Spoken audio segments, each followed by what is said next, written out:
What will 2 cents buy today? Can you think of anything? Charles says not much. What 2 cents buy today? Can you think of anything? Now, when I was a kid, we could buy chum gum for 2 cents. It had 3 pieces of gum in it, and maybe a piece of hard candy, but you could get 2 for a penny. Yeah, you're older than me. Yeah, but it buys very little, doesn't it?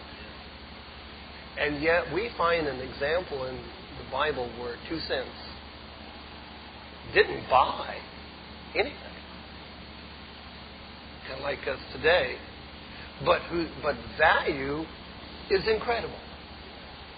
The value was absolutely incredible. And the example, of course, is from Luke chapter 21, verses 1 through 4, where this little poor widow came up and dumped her money into the treasury. Now, that of itself would not have caught any of our attention. I don't think any one of us would have thought much of that at all. But it did catch Jesus' attention. And I think that there are many lessons that we can learn from this particular example, because I want to go through that today. I've entitled the sermon, Pennies from Heaven. And because we're doing the penny roll today, and we're going to take the pennies that you have saved or you brought or whatever, put them all together, and it has a purpose. And that purpose is to feed nearly 60 people with our 2 cents. But it goes beyond that. I think there's a lesson in that for all of us to learn about what God can do. As Richard said in his prayer, opening prayer, over the offering, what God can do with His blessings upon our offering. And it is something for us to certainly appreciate. So hopefully we're going to learn some things from this. So I'll read it first of all from Luke chapter 21, verse 1. It says, as he looked up, Jesus saw the rich putting their gifts into the temple treasury. He also saw a poor widow put in 2 very small copper coins. And then we're going to use pennies, we can use mites, and we may go back and forth between those. He says, I tell you the truth, he said, this poor widow has put in more than all the others, and all these people gave their gifts out of their wealth, but she out of her poverty put in all that she had to live on. So he commends her. In fact, isn't that true that when I mentioned the widow's mite, you all knew the story? Now, how many people in the world today think you know the story of the 2 mites? I would say there are millions, possibly billions of people who know that story. Her 2 cents has gone a long, long ways. And it's important for us to understand. So I want to take a look at some of the things here that we might learn from this. Because, again, as collecting just loose change, you think, well, it's not a big deal of it in and of itself. But there are lessons and opportunities to be found in our pennies. There are a lot. Unlike the widow, our 2 cents worth is not our livelihood. We're going to add those pennies up and take them to the bank, but it is not our livelihood by any stretch of the imagination. However, like the widow, it does make a difference. And we want to look at that. So let's take a closer look at what Jesus says about this poor widow and her contribution. First of all, she was poor by Jesus' definition. Now, we may sit here and think, well, we're poor. And we may feel that way. But would Jesus say that of us? He said, well, no, you're some really poor folk.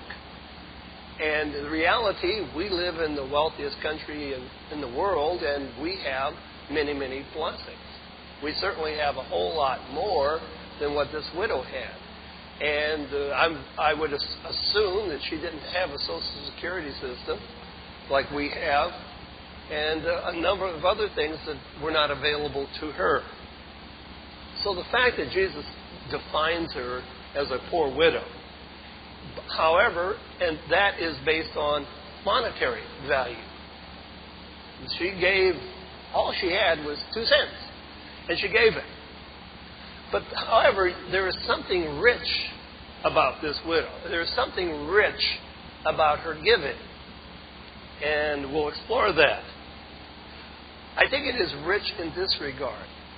This is a courageous woman to traipse forward in the temple treasury, where there are those dressed in the finest of garb at that time, with wealth, treasure chest, etc., that they're going to put in there. Imagine for a moment, we're all called forward, and we're carrying up our treasure. We know we have it in an envelope today, and we put it there, but we're carrying our treasure forward, and maybe the rich have got a steward, a helper who's helping them, or, maybe you want to carry it yourself and struggle under the weight of all the gold and silver that you have there and pour it into the temple treasury where it goes clang, bang, and everybody sees. So here, imagine yourself, the poor little widow, and I say little, I don't know how little bigger she was, but she's a poor widow. But it's a poor little widow, and she's got her 2 cents in her hand, and she's following along. And you think, wow, I'm kind of embarrassed to give that. I mean, would you be embarrassed to give that?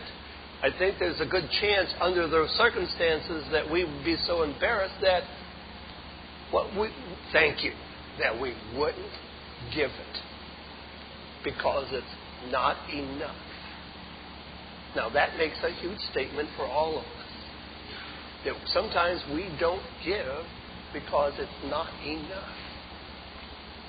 But is that the truth of the matter as far as God is concerned? Now this little lady went and she gave. And I think that's a courageous act on her part that she was willing to do that, because you could be easily intimidated by others and feel that your gift is not important. Now in another translation, the way to put it is a certain poor widow is the way it kind of puts it in the King James Version. A certain poor widow. Now I believe that the certain poor widow, there is something special about this poor widow. There is something, because it's not just any widow, but a certain poor widow. That probably other folk knew how poor she was. They knew her. And so here's this certain poor widow, and she stood out in the crowd.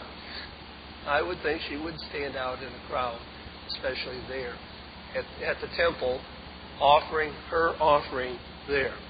Our international audience can support our multimedia efforts by subscribing to PayPal, the safe and secure online payment option from eBay in the United States. Donations in the euro currency or other approved currency options are easily processed and received instantly. Show your support for Worldwide Church of God in Fairfield, California, USA.